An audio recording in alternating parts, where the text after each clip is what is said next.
welcome to Taking the Myth, your topical, sceptical discussion show. I'm Stephen Knight, and joining me is Iram Ramazan Zananan. How are you? Ho, ho, ho. Very festive? I'm always festive. Have you been putting up your Christmas tree and receiving death threats like Amir Khan?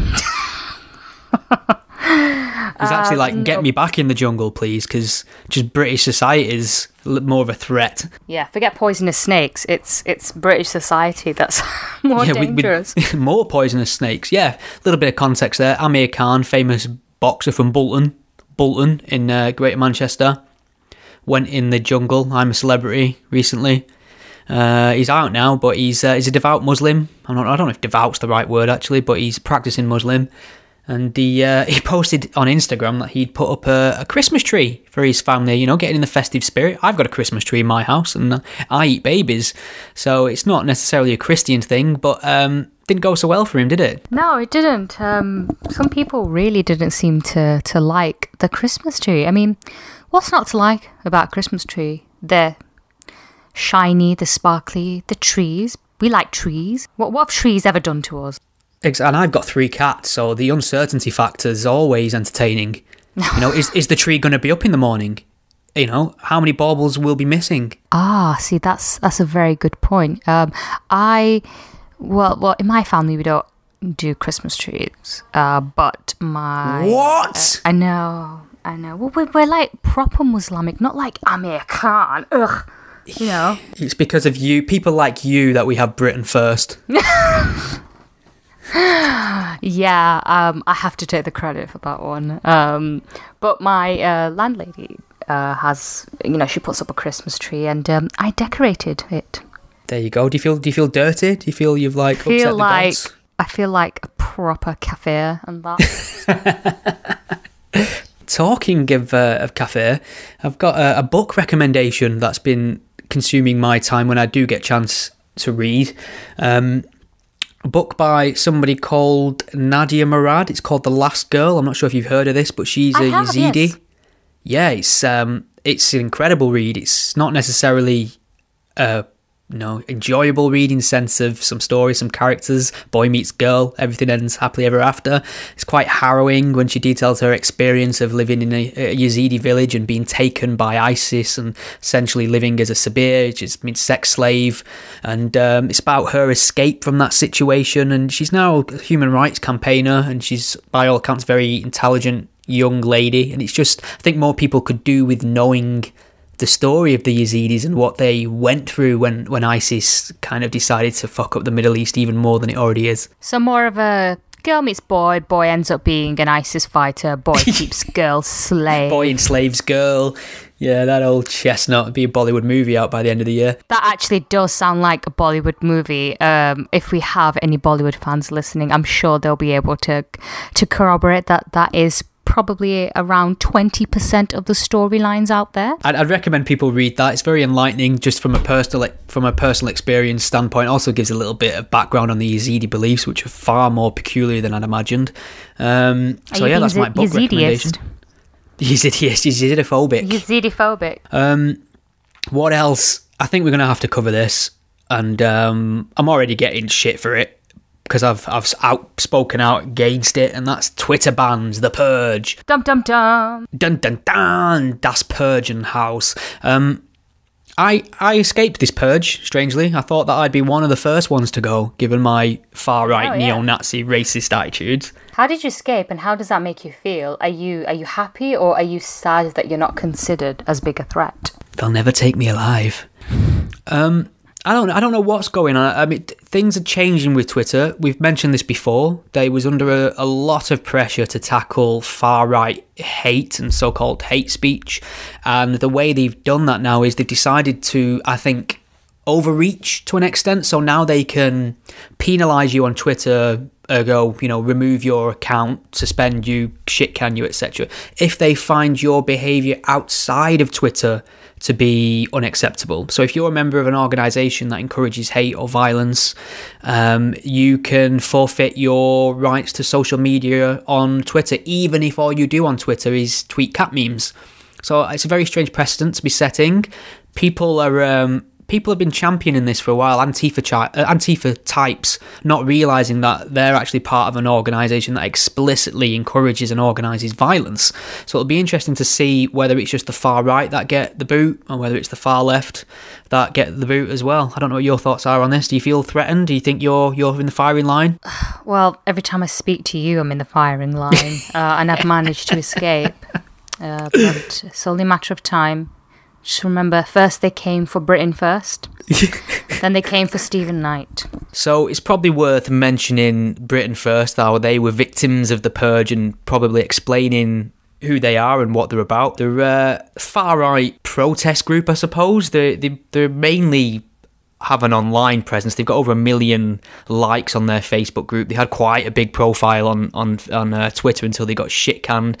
And they're the kind of people that quite obnoxious in their tactics. They'll do things called mosque invasions, so they'll turn up at mosques during worship and cause disruption and protest during prayers and things like that. They'll walk the streets with giant crosses, trying to spread the message of Christianity. How Britain's a Christian nation, and I think they tried to actually get into politics for a while, and that didn't go particularly well for them. So it just goes to show that although they have quite a big social media presence, Britain at large, the general public, don't really tend to vote for far-right racist parties. We saw this with the BNP. UKIP, whether they are far-right and racist is up for debate, but they were shunned as well for similar reasons. What do you make of this group, and do you think they should forfeit their social media privileges on Twitter? I don't know. While I think that they're a really nasty group, I don't really think banning them is necessarily the way to go, because they've had this platform on social media for quite some time now. Has it really made a difference in their following? I'm not so sure. If anything, most of the people I've noticed who share Britain First posts are actually people who are taking the piss out of them. So they'll share something and say, look, this is where Britain First has said this. Actually, that's completely wrong. Or it'll be some sort of indie article showing where, they've written something that is wrong, or they've gone on a demonstration and then just mocked them for it. So most of the time, I don't really see the point of banning them unless they're using that platform to actually maybe incite violence. You could argue they probably incite hate. But there are so many groups and people out there who are probably doing the same thing. And yet they're still allowed a platform. If you're going to do something like this, then you have to at least be consistent. But then the problem is, once you go down this route, who else do you start to censor? I don't see the point of it. I think you let them have this platform and just continue to expose them for the idiots that they are. Because as soon as they got banned from Twitter, they moved on to a fringe social media site. Yes. So that way, you're actually driving them underground. We don't know what they're talking about. Exactly. Well, they're probably talking a lot of shit, but... yeah, actually we do. We do know what they're talking about, don't we? Well, it's interesting you mentioned that they share a lot of things that kind of promote hate, and I do think their viewpoints do come from a hateful place, to be fair, and I have caught them out a few times sharing just absolute bollocks, and it's always, look what this Muslim's doing sort of content, and you check it and the authenticity is very sketchy at best, and it's an outright lie at worst. So they cannot be trusted. They are not an objective source of information. They just share any old shit just so long as it serves their narrative. I can't accept that they're bringing any value to this discussion whatsoever, but I mean, it comes back to that whole thing again about when the mainstream completely dodged the topic of fundamental Islam, it leaves the stage wide open for these groups to walk along and then amass millions of followers online because they're telling it like it is.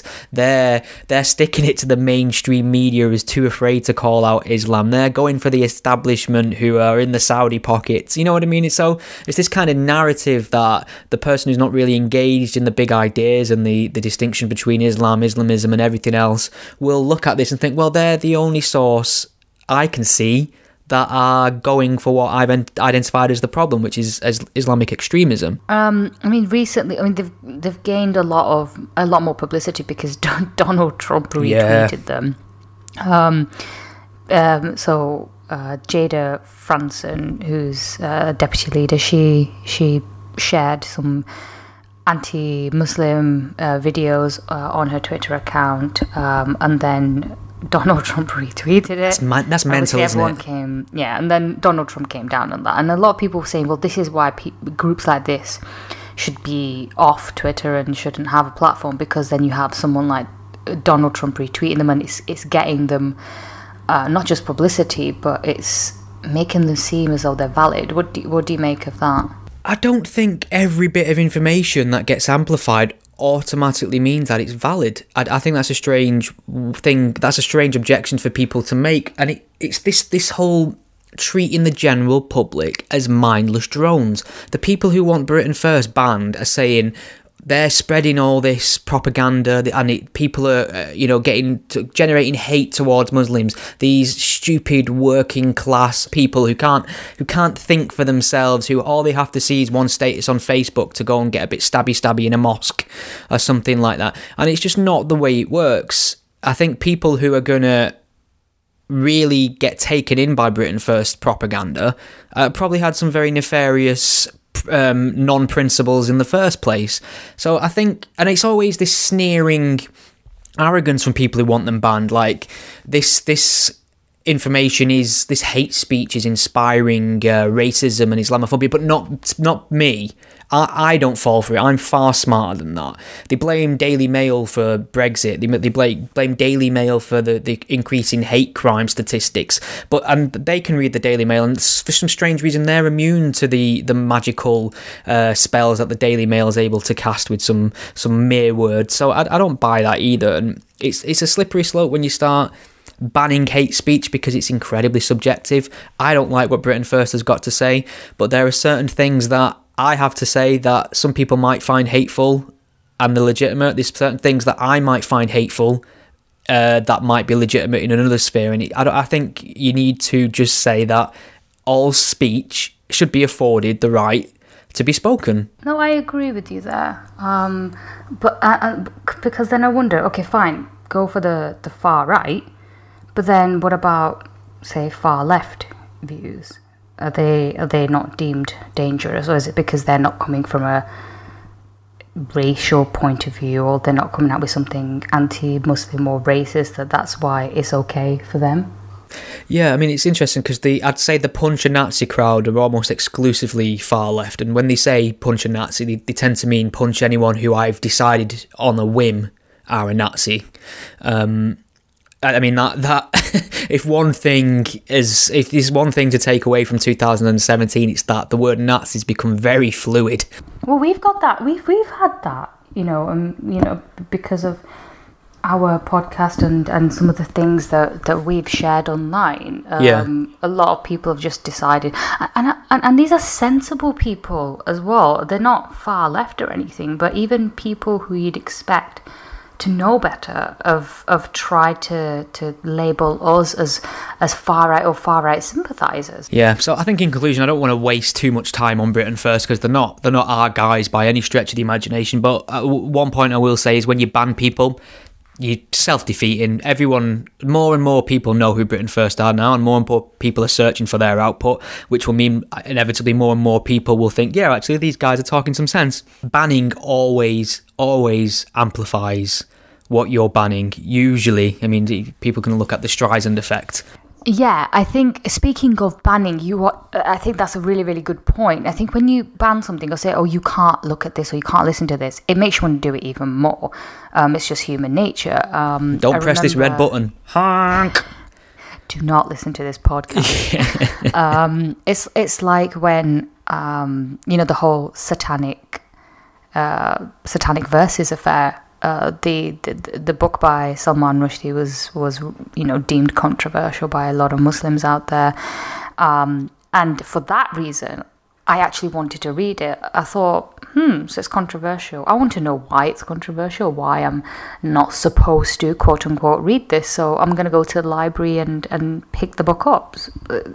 Banning something doesn't really have the desired effect. That's a great point, because I do not want anyone to decide on my behalf what I can and cannot read, what I can and cannot see. I do not trust anyone to decide for the general public what is appropriate for them to see. So yes, it's like if you I don't know if there are any Harry Potter fans out there, but in the 5th book, yes, I'm using a Harry Potter spoiler alert. In the 5th book, Professor Umbridge decides to ban a magazine in which Harry gives an interview, and obviously Harry's annoyed, but then Hermione says this is just the best thing she could have ever done, and he says, why? And she said, because it's going to guarantee that people read the magazine. It's the one thing that you can do to guarantee that, you know, people are going to pick that magazine up, is to ban it, because they want to know, why am I not allowed to read this? What exactly is so controversial about this? And when you do something that's illicit, it makes it all the more fun. Not that Britain First are fun. I mean, they're idiots, but... Yeah. Hey, but you could become a member, Iram, and you could find yourself the proud owner of 2 autographed portraits from Paul Golding and the other one, Jada Franson, is it? Herself. Have you seen that? Have you seen the membership pack? Well, obviously, because I'm a card-carrying member of Britain First. Yeah, you get a membership card, and you get a Union Jack flag, not a Union flag, a Union Jack flag, and you know you can, who's waving around the Britain First card? I'd say probably all 56 people who voted for them in the by-election in 2014. Yeah. Well, it would be remiss of us not to mention as well the link, albeit possibly a tenuous one. Maybe I'm wrong about this. I'll need to look into the full details. But when Labour MP Joe Cox was murdered by Thomas Mair, he was alleged to have shouted Britain First when he did it. And it's not clear whether he was affiliated with this group or not, or whether it was just a declaration that he's commanding Britain to be put first. I'm not sure the exact details there. So there's a link there. So we are kind of making them out to be this kind of clownish organisation, but yeah, I mean they're a symptom of some of the problems that are there in our society. They're not the cause of it. Okay, well, since it's Christmas and we've covered the far right and bans, I thought we'd move on to something more cheery, which is gang rape. So, buckle up, Iram. Well, the Quilliam report's come out on grooming gangs. This is a topic me and you have covered loads on this podcast, very briefly. Throughout the UK, there have been a lot of instances uncovered of grooming gangs. This is gangs of men grooming young girls, many of which are underage, many of which are vulnerable. By that I mean addicted to drugs, coming from broken homes, things like that. And they're being used for sex, they're being raped, they're being passed around through other men, often brothers and cousins. Some of the details are pretty horrific. A lot of abuse involved, a lot of threats involved. There's no positives from this, really. Now, the issue was the overwhelming majority of these cases reported, when they finally did get reported, because there was a cover-up around it due to cultural sensitivity and people being afraid of being called racist, but the overwhelming majority of these men were described as Asian, which is... It already sets alarms off to people, that term, but this Quilliam report's come out now, and I think we finally got to the bottom of why Asians used to describe these men, whereas people want to hear that actually the Pakistani overwhelmingly, or that the Muslim overwhelmingly. The problem is our services, our authorities just don't record religion at convictions. So while we can say with some sort of probability that the majority of these men were Muslim, we just don't have the actual data. But this Quilliam report, what was your takeaway from it? You reported on it at the Times? Sunday Times. The Sunday Times. Yeah, so I had a look at the report, and the 2 authors, who are Haris Rafiq and Mona Adil, they're both Pakistani Muslim background, and they thought, well, you know what, let's just look at the data and see where it takes us. Whatever it says, we will go with it.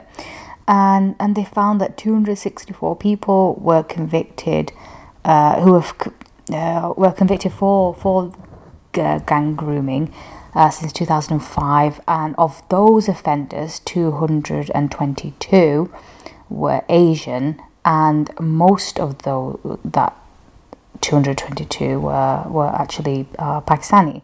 And the reason why Asian is used is because I think not all of them were Pakistani. There were some Bangladeshis, Afghan included in there. So I think that's why they say Asian. And that's how it's usually recorded, I guess, in some forms as well. You just tick a box: Asian, black, white, whatever. And I know you said that the authorities don't record religion, but then I wonder, is that necessarily important? Maybe in some crimes, I guess, but is it really important to note down the religion of the men? And a lot has been said about this particular report, that is stigmatizing all Asian men or all Pakistani men or all Muslim men and things like that. The headline for the article I wrote said that Asians made up about 80% of child sexual abuse or something like that. So it needed, I think, if it had we talk. So yeah, so before we're talking gang sexual child exploitation, or CSE, I think is the acronym.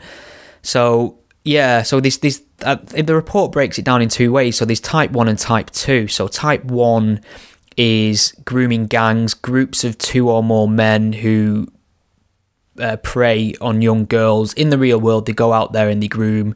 It's organised. They often traffic these girls. They arrange places for them to be. They ply them with drugs and alcohol. Type 2 is considered online predominantly. They don't tend to go out in the real world.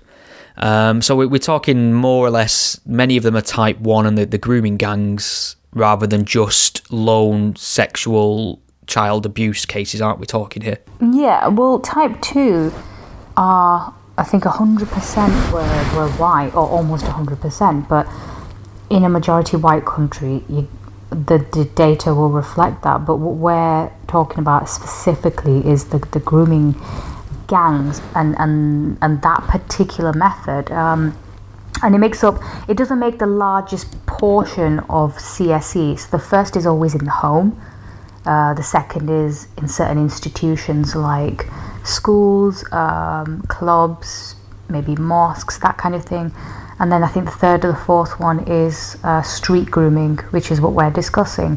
It's not, it doesn't account for the majority of CSE or abuse of children, but in that particular model, it was majority Pakistani men who were overrepresented, and I think that's what the report was trying to figure out as well. Not just who, what the ethnicity of the offenders was, but why they were doing it. And in the headline didn't mention the word gang in it, and I think a lot of people took a bit of an issue with that, and I can see why. It is slightly misleading. I don't write the headlines, so a lot of people trying to suggest that I'd gone out on this massive racist campaign or something. Standard. Well, of course, and I get that. Yes, the word maybe gang should have been in there, fair enough, but I would be more angry about the fact that there are children being abused. Yeah, the rape's the big issue, really, isn't it? So, I mean, like you mentioned before, this report was produced by two people of Pakistani heritage, and I think they actually said they really set out to produce this report with the intention really of kind of dispelling the myth that this was predominantly Asian men, and they found out actually it turns out that it is. So I mean, your headline, did it say 80%? I thought that the report came down at something like 75. Or was it just rounded up, or have I? No, that figure was from a couple of years ago. So that was the old data, and the new data showed that it was about 84% Asian, as opposed to 75%. That's what it was before. Ah, okay. Yeah. So obviously 84 gets rounded down to 80. Yeah, that's where the 80 came from. Okay, so the reason why this report is particularly important to me, anyway, because this data was already out there, it just really needed collating into one place, but the report goes further than that. It delves into the cultural and religious reasons that may inspire this behaviour or may explain some of it, which is brave, it's quite bold, it's something that's not really been talked about by organisations specifically. So we had sections on how attitudes to the age and consent are very much different in Pakistan compared to the UK, and many of these men are of Pakistani heritage. We had obviously mentioned Islam and the fact that depending on which hadiths or which part of the Quran you adhere to, it's reported that Muhammad had a 6-year-old bride, consummated the relationship at 9 years old. So a lot of people obviously use Muhammad as the example and seem to think that 9-year-old and a bit older is fair game. So see, I would come back there and say, although that has sort of set precedent for child marriage and why it's very, very difficult to get rid of in a lot of Muslim majority countries, I don't think the religion as such plays a massive part in this grooming, because a lot of the things that they did, I would argue, were not really motivated by Islam. If they were, then yeah, you can say that for sure, but it's not as if they went out and did what they did because, oh well, the Quran tells me to drug up girls, get them drunk and sell them as sex slaves. I know there is mention of sex slaves in in Islamic texts, but I think to try and link that with something like this, I think it's just a little bit far-fetched. That's not why they were doing it. Do you get what I'm trying to say? Yeah, I think so, but I do think there's an aspect of Islamic ideology that... Oh, no. I think you can't really divorce religion from it completely, and I'll explain why. And it's because... so we talk about the culture of these men, and I think, yes, we really do need to look at their culture and the culture in which they grew up. And I think part of that, it can be explained by the religion. So, the idea of gender segregation, strict sexual relations as well, the idea of consent, seeing, the idea that also as soon as you hit puberty, you are an adult. There's no transition into adulthood, you're just an adult. And that's why you get child marriage in a lot of Muslim countries. You get that in other countries that aren't Muslim, but you still get that in some Muslim countries. So I think, the religion does kind of shape the culture in a way. So you can't completely dismiss it, but I wouldn't say religion is a primary motive there. That's why that's why I think we really, really do need to be very... we need to be really careful when we talk about this. I'm not saying we shouldn't have this conversation, but there are people out there who will just think, oh, these men are of Muslim backgrounds, so therefore Islam is to blame here. I don't like that mentality either, but then I don't like those who are in complete denial about it. I think, it's somewhere in the middle. There is something to be said for the religion, I think, in terms of attitudes to women and the entitlement afforded to men in that religion, specifically around sort of male honour and the idea that women are subservient to you, and you will be betrothed to somebody, you will just be essentially given a woman, and that is your entitlement. And I think racism's a huge factor here as well, because the victims were, I think, either all white. I think they probably was all white, at least overwhelmingly white girls that were targeted, and they were seen as worthless, these girls. They were less than property, they were referred to as white slags. They were seen as absolutely nothing. So it's this whole idea of racism can only be racism if it's got power behind it, and therefore you can't be racist against white people, is clearly nonsense in this case, because these young white girls, their white privilege was not of no help whatsoever to them while they were being passed around like an item and then discarded when these men saw fit. So there's not. I think you're quite right in the fact that it's not right to point at one thing. It's a mixture of things that's creating the situation. Yeah. That's why I don't like it when you have some on the extreme right who just see them as predominantly Muslim gangs and like to blame Islam for it. What I'm trying to say is that we can't dismiss it, but we can't blame it on that one thing alone. You know, it's a mixture of many different things. And usually when this is discussed, people try and be a bit too simplistic about it. You know, they're in denial one way or another. It's always in one extreme. Some people don't want to admit that there's a problem, or that these men were predominantly Pakistani, or the others who just want to completely blame all Muslims and Islam for this. On a personal note, I've been very curious to see what Mo Shafiq makes of all this. He's blocked me on Twitter, so I haven't dipped my head into that world to see what he's up to. I haven't been able to, rather. But he was one of the people, to his credit, who acknowledged this issue whilst it was happening, whilst it was being revealed, and he was a rarity in that sense. Somebody of South Asian extraction himself within the Muslim community who spoke out about it, to his credit. But it's just, he absolutely hates Quilliam. So it'd be interesting to see how he reacts to this data. I'm sure he's probably found a way to disparage them, which leads me on to, when you've mentioned the far right here, people in Tommy Robinson's group, in his little area of the internet, and Anne-Marie Waters as well, they're not having this from Quilliam. Even so, this is what really annoys me. They have been banging on about this subject for years, quite rightly, which is fine, and they've been moaning that it's been getting no mainstream traction whatsoever. So what happens? A credible organisation such as Quilliam, I'm sure they'll debate that, but they come along, they produce this report, and what happens? It ends up in every major newspaper in Britain. Suddenly everyone's talking about it. It's finally got this mainstream attention that it deserves, and it's not good enough for that group on the internet, that little gaggle of people who just hate anything Muslims do whatsoever, because now they're saying, oh, well, what took you so long? You know, we've been going on about this for years, and now, and because you're using the word Asian and not Muslim, you're actually just defending these people further.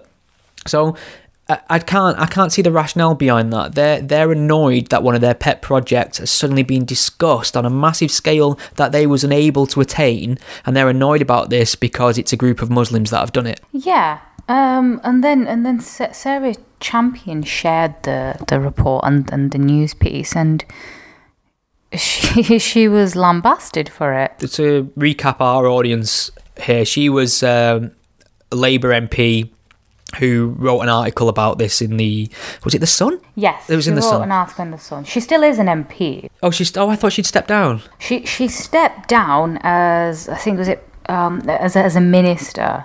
But she's still an MP. Yeah, so she put an article out essentially saying that we have a problem with Asian men gang raping or grooming white girls in Britain, and everyone went mental, even though that's what I mean. So it's important to point out here that this report that's been produced by Quilliam isn't based on speculation. It's based on conviction statistics. It's not a case of did he or didn't he. This data is based on people being convicted for the crime, so it's quite a high standard for them to take. And like I say, they have to use the word Asian because we just don't collect the data on religion. But having said that, they still go to great pains to say in this report that most of these people convicted of this crime are made up of Pakistani men, and Pakistani men in this country are 90% Muslim.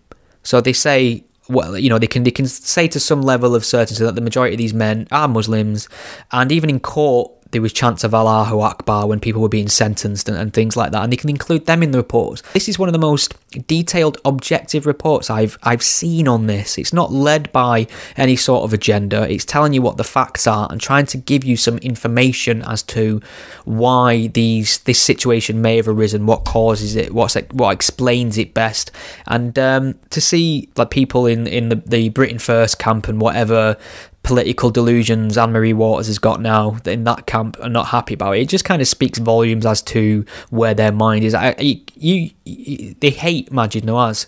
So if a pro-LGBT, pro-secular, pro-free speech, pro-religious freedom, pro-democracy, pro-West, pro-Israeli Muslim isn't good enough for this group, that just says to me that Muslims aren't good enough for that group at all. Yeah, I mean, basically Anne-Marie also said that she wrote a report on this quite a few years ago. I don't know if you've had a chance to look at that. I've not. It has been brought. Someone mentioned it to me, but I've not seen the report. I think one of the recommendations she made was to record the men's religions on the crime. I don't see the point of it. I guess it makes some people happy, so they say, oh yeah, definitely Muslim, but does it really tell you that much more? I mean, yes, they probably identify as Muslim, but does it really tell you anything about their motivator for what they do? I mean, what if a Muslim, steals something from Asda? Is that done in the name of Islam? But I think also as well, there are few people having a go at Sarah Champion for just sharing this article and the news, and I just don't understand how people are still in denial over this. They keep saying, "Oh, this is a problem," but whenever someone talks about it, they just want to shut down the debate again. And the more you shut it down, the more you leave it to the far right or those on the fringes who just won't have a sensible debate about it. See, the far left have they've gone way too far. So I grew up in the era where racism, or shall I say anti-racism, was becoming a big thing. It were campaigns. I was probably one of the first in schools to have people from Pakistan in my primary school class. I was probably one of the first generations to grow up around children that were non-white, and there was this... Did you beat them? Yeah, I just shunned them completely and shouted racist epithets. But no, so I mean, it was a normal experience to me. I live in Manchester. You've ran off down south, but it's not. Seeing a black person or seeing someone who's not white is not a shock. I've grown up. It's the most normal thing in the world to somebody of my age, and I'm of the generation where it was really hammered home that you do not judge someone based on the colour of their skin. To do that is a terrible thing. To be a racist is one of the worst possible things you can be, and that's a good thing. And the country's made massive gains in anti-racism. I think it's one of the best places on the planet to live as someone who's non-white. The problem with the far left is they've took that way too far, to the point where they can't bring themselves to criticise anyone who's slightly darker in skin pigment, even if they're terrible human beings, because they can't bear the thought of being seen as racist. And I think that's it. It's like they'll happily go to town at some white dude in Parliament who may or may not have touched a girl's knee and make him out to be a rapist. But we have real gang raping individuals who prey on children, and they're ignored because I don't want to criticise them because I might be called racist. And it's just such a fucked up way of looking at it. That is racist to me. It's not standard racism. It's not disparaging or prejudicing someone in a horrific attacking way because of their colour of their skin, but it's exempting them from what you think are important values because of the colour of their skin, which to me is just racism. Yeah, it's I think there are problems, like I said, on both sides of the debate. But in the report, they were sort of delving into the mindsets of the men and the culture in which they came from. So obviously a lot of them will come from rural Pakistan. They live in tight-knit communities. They're probably not well integrated. They'll live in their own little enclaves. They'll work in the nighttime economy predominantly, so there'll be taxi drivers and the work in takeaways, and that's how they come across these girls. And that's why I think that's one of the reasons why they're overrepresented in these statistics, because of the industries they work in. So by that, you don't mean that like taxi drivers and takeaway delivery men are sinister in general, but it just provides more opportunity with it being nighttime work generally, and people walking back drunk at that time of evening and things like that. It's these. I mean, if you're gonna, because if a young girl, or a few young girls get into they're in the back of a taxi or they're in a takeaway, no one's going to say anything because they're open late. Taxis around all the time. They get in. No one's going to think anything because everyone needs a taxi. Everyone needs food from the takeaway at night. So it's nothing. It doesn't look suspicious, really, does it? No. But there's also this point being made about political correctness was stopping these men from being prosecuted. I think that's one aspect of it, and the other was just the incompetence of the police. If you read some of the reports, they just the way they spoke to those girls and treated them was absolutely disgusting, and that had nothing to do with them being scared of being called racist. That was just simply because they just didn't believe the girls. They didn't want to deal with them, and the social services were the same. And I think now that there's been more awareness and more training, I think things have improved, and that's why you're seeing a lot more convictions now, because police are taking this seriously. They've had more training and they're a lot more aware of how these crimes happen now. I have almost certainly met some of these perpetrators because when I used to live at home with parents when I returned for university for a couple of years, my local taxi rank and my go-to takeaway was huge number of people who were convicted of this crime either worked for this one takeaway or worked for the taxi rank. So I've almost definitely had food delivered from a child rapist, which is a really unpalatable thought. But there's something I wanted to mention as well. Like we're talking about these men being Pakistani, is that does play a part in it. But the report also mentions that there are people within British society who were born in Britain who are still being raised with these sensibilities. So it touches on a guy called Adil Rashid. Now, he was sentenced to jail after he raped a 13-year-old girl, and he claimed that his Islamic education had left him completely ignorant of British law. He had no idea that was not an acceptable thing to do. Now, whether you buy his story or not, it's another thing. I'm not sure I do. Yeah, but he was actually educated in a tax-funded madrasa, which is like an Islamic school, in Birmingham, in the West Midlands of the UK. Birmingham does have a massive problem. Yeah, just the accent, if anything. Oh dear, we're going to get a lot of angry Brummies now. Taking the myth again out of our accent. Yeah.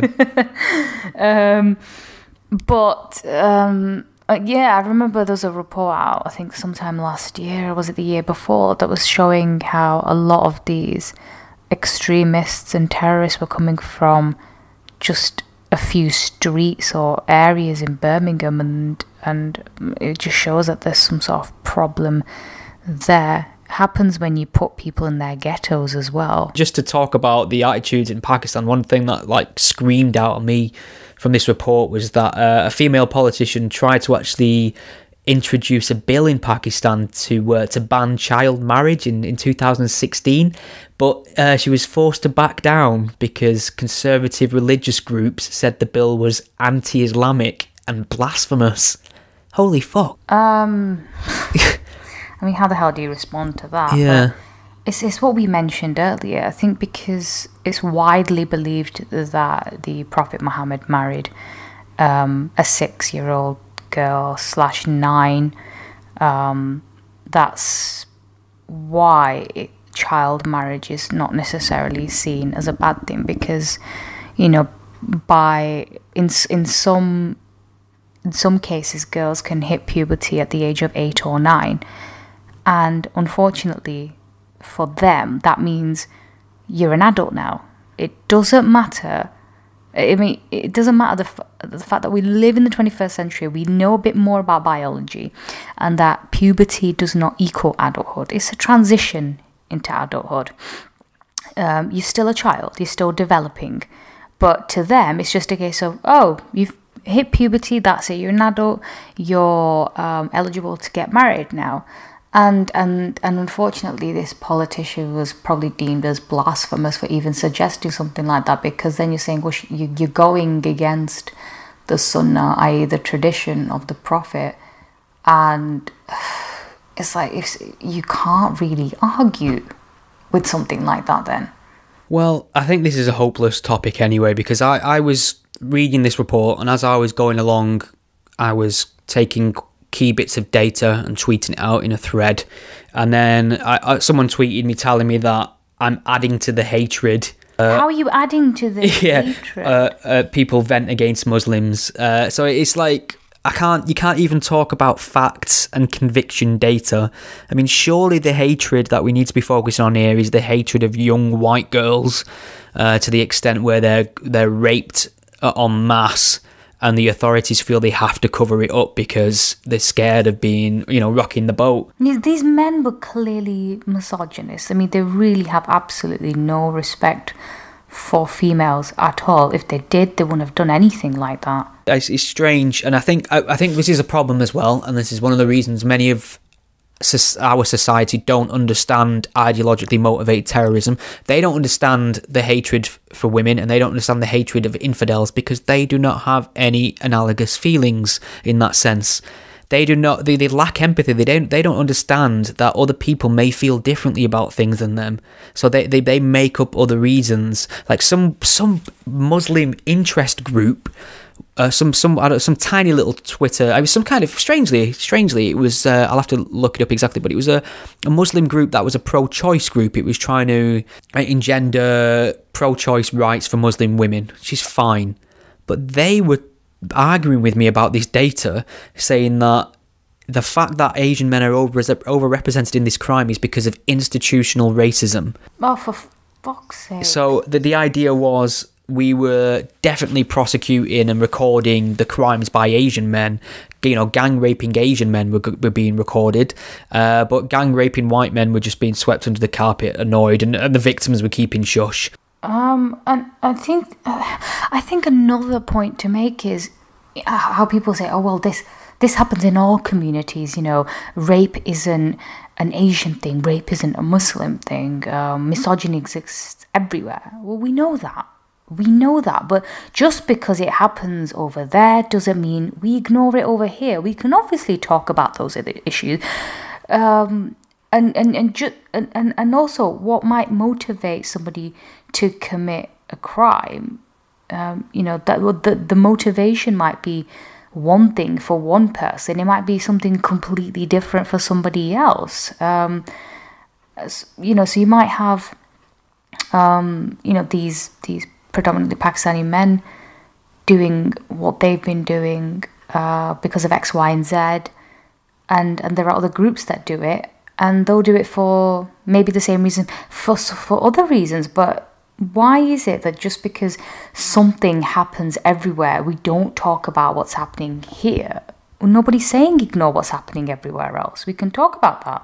No one's stopping you. Yeah, but it's a red herring. It's just, it really is. It's they're just deflecting, really. Okay, well, there's gang rape ticked off. Festive cheer, everybody. Do we want to talk about the Amazon circumcision doll? Oh, do I ever? This is something that was brought to my attention a while back, actually, and I didn't really think anything that sinister of it. So to give people context, there's like medical apparatus that's shaped like a groin area and genitals that people can practice the procedure of circumcision on. We're talking male circumcision here, and someone brought this to my attention a couple of years back, and my thought on it was, well, doctors who carry out this practice for legitimate medical reasons, because in a very, very small number of cases, circumcision is actually necessary for certain birth defects or complications or conditions. They have to remove the foreskin. They've got to practice somehow. They've got to get this procedure right. That was my thought on it. I didn't think it was that sinister. However, the NSS has reported on it, and this item's now been removed because the fear on their part is that people who are unqualified will be carrying out circumcisions within certain communities, and this will only encourage them to do it themselves. I don't know what your thoughts are on this. Well, I mean, is there some sort of a limit on who can or can't buy this kit? No, I suppose not. But then again, it's not.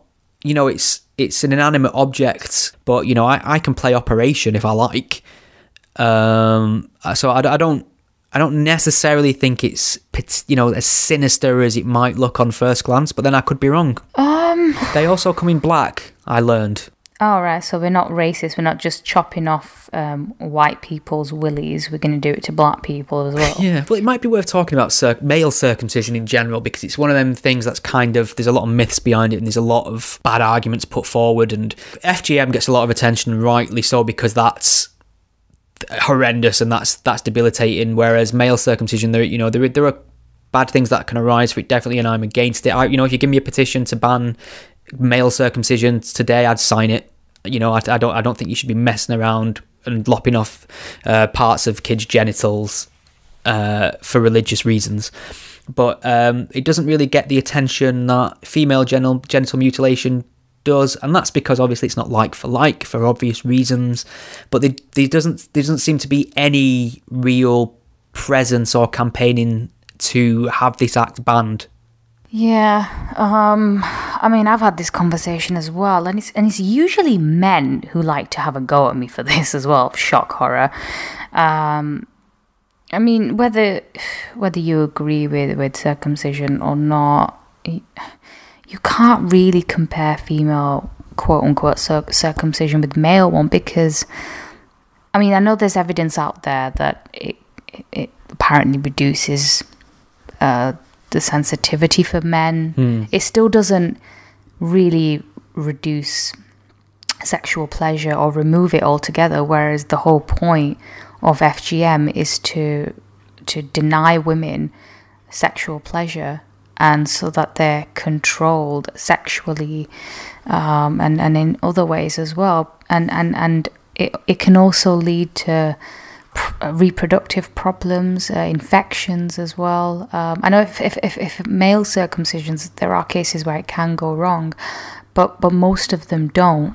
And again, the intentions behind them, I think, are different, and it is worse. Now, saying something is worse doesn't necessarily mean one is not bad at all and is to be encouraged. It just means, you can say that both are wrong, but one is a wronger, More wrong, wrongest. Yeah.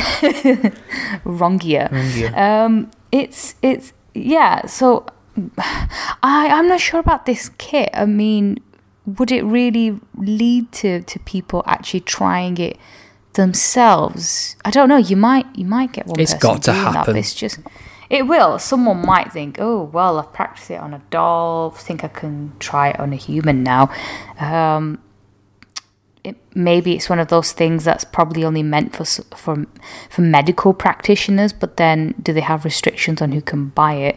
Well, what's funny, I mean, the differences in FGM and male circumcision really is the rhetoric in the mainstream. So there's really one community that's carrying out FGM, and mostly all of the communities outside of that community frown upon it and know it's horrendous. Whereas male circumcision, even non-Jews or non-Muslims will often have it, and they'll play lip service to ideas like, it's more hygienic. No, it's not. Just, give it a wash. Wash your dong, hashtag. So if you've made it this far in the conversation, the watchword is dong. So just tweet that at that Iram. Oh my God. But yeah, so there's all these things where it's almost seen as virtuous, or it's the ideal version of the organ from an aesthetic point of view, and there's no real benefits to it. It's as long as you practice good hygiene, there's no real reasons why you shouldn't just leave it as it is. Well, actually, even Islamically, it's actually not compulsory. Apparently it's considered a sunnah, but it's not compulsory, but it has become compulsory. Just reading from the NSS report on this, they've said that male circumcision in the UK is wholly unregulated, and we fear that the sale of this product may encourage unqualified practitioners to carry out unnecessary surgery on infants in non-clinical conditions, resulting in serious harm. That's a quote from somebody called Dr. Lempert. He's the chair of the National Secular Society's Secular Medical Forum. Yeah, so I don't know how to feel about this. I think anything that brings attention to infant circumcision is a good thing. So in that way, yeah, I just don't know how I feel about banning it. I'm assuming the people involved know a bit more than me on this one. You don't like bans in general, do you? I don't like bans, no. I'd ban bans if I could. This is the irony of it. Mm-hmm. So I was mentioning that there doesn't seem to be a huge pushback in terms of people protesting or putting pressure on people to prevent people from being circumcised at a young age. But according to the NSS report, there is a growing international medical consensus against ritual circumcision. So it points the finger at places like Belgium and Holland, in countries of people who are actually kind of pushing back against this procedure now. So hopefully that'll expand. So before we go to air, I usually send a tweet out and encourage people to send questions in, and we always get some, so thank you very much for that. I'm going to make more of an effort to include people's questions and feedback in the show. So I'm going to read a couple out. Iram, this one I'll put to you. A gentleman called, I don't even know how to say that, Vonimir Bricalo. Spell it out. Sound it out. ZVONIMIR. Him. He's asked the most important lesson you learned this year. I think I thought of something. That I'm wrong no matter what. Oh yeah, that's pretty much standard. The important lesson I learned this year is that Canon SLR cameras only record video for 30 minutes maximum before you have to hit record again.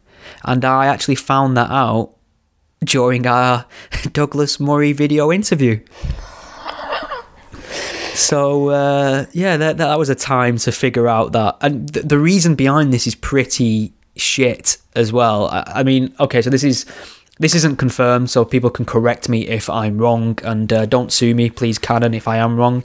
But I read that Canon purposely only lets you record video for 30 minutes at a time on the SLR cameras because they're primarily still picture cameras. If they were to let you have full video function, they'd have to pay a higher rate of VAT on their items because they'd be considered a video camera. Oh, so they're being very smart about this. Yeah, so you'll notice if you watch Iram and my interview with Douglas Murray, the last few minutes... You mean the hate preacher that is Douglas Murray? The hate preachers that is Douglas Murray. The last few minutes are audio only. Luckily, I had a secondary audio source set up, otherwise we would have been truly buggered. But lesson learned, and I'll be getting a new camera in the new year. What's the most important lesson you've learned? Don't eat yellow snow. Never eat yellow snow. What have I learned? That social media is shit. I mean, no offense, but sometimes I just despair of the stuff I see on social media. People are just so quick to get outraged. And I've also learned that you must always completely dismiss somebody if you don't agree with all their views. If you speak to someone, you're giving them a platform, and therefore you're endorsing them. Therefore, you're also as bad, if not worse, than them. I think we're living in a time where people just don't seem to want a healthy debate about issues. It's interesting because the way people operate online versus the way they will operate in person is completely skewed, to the point where when I first started attending public events, I assumed that I would get into a heated disagreement at some point, and I was ready for it, and it never happened. People are just generally sweet and nice, and even if they do come to you with a disagreement, it's all very, friendly and amicable, and you leave the conversation 9 times out of 10 feeling better about yourself. And there's just something about communicating online that stops that process from happening organically. People seem to be on the path to hostility with the opening word, which is strange. And even if you're not particularly hostile online, it can be interpreted that way. I get told to calm down sometimes, or there's no need to be, why are you so angry? And it's like, you're the most mellow person ever. I'm like sat here in my pajamas eating Wotsits and tweeting, and I'm seen to be ranting or raging. It's strange. But it's funny you mention this, because we did get another question from Daz Exton, and he's asked, what do you say to the people, trolls and anonymous fruit types who say that you are far-right Nazi apologist because A, you platform Douglas Murray, B, you support free speech for even the most vile, such as Britain First? Yeah, and? Yeah, what of it? In regards to anonymous Fruit Loops and things like, I am aware that there are a number of people who just dedicate their entire time to screenshotting other people's tweets, or mine specifically, and then providing their own commentary with the most uncharitable interpretation of that tweet possible. Yeah. So these people are they have me either blocked, or they're blocked or muted, and I don't go and check it out. But what will happen is somebody who will follow me, and I follow them, and I follow a couple of thousand people, I can't remember how many, they'll send me a private message with a screenshot of what someone said about me. So that's the only way I ever see these things. And my advice is just ignore them. But it's interesting because sometimes, which I find really strange, they'll screenshot something I've said, which is perfectly fine, and then they'll, in their commentary on it, they'll say I've said something else. And I'll be like, people can compare the two things. You'd be amazed at how many people will see the original tweet and still say, yeah, you're right. Yeah. He is supporting Nazis. And you're like, what? I mean, you could say in your tweet, I really, really hate Nazis. And they'll still say to you, look at him endorsing Nazism right there. That's what a lot of people do. They don't want to debate you directly. It's like they're, I don't know, it's like they're talking behind your back on Twitter, and then they'll say all these things about you. When you try and correct them, they're like, oh, I wouldn't bother. Well, you're clearly bothering. You're clearly bothered. I don't care for Twitter drama. I'm not bothered about what people are saying. And if anything, it's self-defeating because it just makes me look important. If they're dedicating all their time to trying to expose me or take me to task, that's a win-win for me, really. Well, I am important. There you go, VIP. But you've got to realise that not everyone's going to agree with you. And if you can sleep at night and you know you're being true to what you think is correct or right or based on reason and evidence, and that there are reasonable people out there that are going to be influenced by your words if you're making them in a reasonable and effective manner. So that's what I'm doing, and it has an effect. I'm not going to let 1 or 2 anonymous trolls bother me. Do you know what I mean? And I can't get on board with being bothered by social media in general. And don't get me wrong, I'm a human being, so at times when my Twitter's gone mental and there's loads of people telling me what a dick I am, I think, this isn't very pleasant, so I just put my phone in my pocket and go about my day, and the problem's solved. Yeah. I think the problem isn't when it's random anonymous trolls, because you can just dismiss them. It's people who have a name and a face, and people you probably do know that come out with stuff like this that really sort of bothers me sometimes. Yes, so people who should know better. Yeah, so I have had instances of that where somebody who has a profile went for me for something, and it was completely out of the blue and very unreasonable. And it was quite a strong reaction to something, and it was very unexpected. I bumped into them at an event, and they just pretended nothing had happened. And I was waiting for, and they came over and they was all pleasant and nice. And I thought, well, you're a coward then, aren't you? Essentially. But it just goes to show that this social media is creating monsters. In a sense, it's removing the common decency from people. And I'm not saying that I'm perfect. I'm not polishing my halo here. I'm guilty of it at times, of course. But I just think social media, it's a very new phenomenon in terms of human development, and we've not really quite figured it out yet. And I've been kind of streamlining my attention in that respect. I've been concentrating more on other things. I've been picking my battles. You've got to realise that not everybody deserves your attention. Yeah, I think it's just the nature of social media now. But I don't find Twitter as fun to be on. That's true. More people just muting and blocking each other, just stick in their little bubbles. They'll probably be obsolete in a few years. Who knows? Well, we have one final question, and you know what? I'm going to let you entirely take this one because it's such a simple, non-complex issue that you should be able to knock this out in under 2 minutes, I would have thought. This is from a gentleman, I assume it's a gentleman called Waldorf and Statzler. What are your thoughts on the current situation with Jerusalem? Iram, are you still there? Iram, where have you gone? Iram? Sorry, the person you are trying to reach is no longer available. Please try again later. Yeah, it's a tricky one, this, isn't it? It's balancing that. It's balancing that. You see, I don't think I'd care about Israel or what's going on over there if it. I used to be one of those free Palestine people. Right. I always championed the cause of Palestine. Talked about how Palestinians were oppressed. And now I've sort of, I've heard both sides of the argument. I've heard. Now that Jew money's come in and you've. Now that Jew money's come in, obviously, gone the other way. I think what they're referring to is Donald Trump declaring Jerusalem the capital of Israel. I think, well, it's like Majid said on, I think LBC. Essentially, it operates as a capital because isn't that where the parliament is? Yeah. That's where all the official buildings are. Diplomatically, it was just stupid. But, I mean, does it really change things on the ground as much? I'm not so sure. I heard a few people saying that maybe in the long run it would be better if Jerusalem was declared the capital and it was made the official capital. But...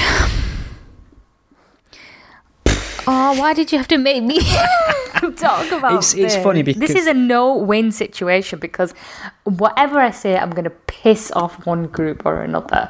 I don't really care one way or another. I just think it's no matter what happens in this situation, no one wins. It's always a polarized debate. Nobody wants to talk about this sensibly again. It's never ending. This conflict, and I'm very surprised at how much interest is focused on this tiny little skirmish. It wasn't just Trump, though.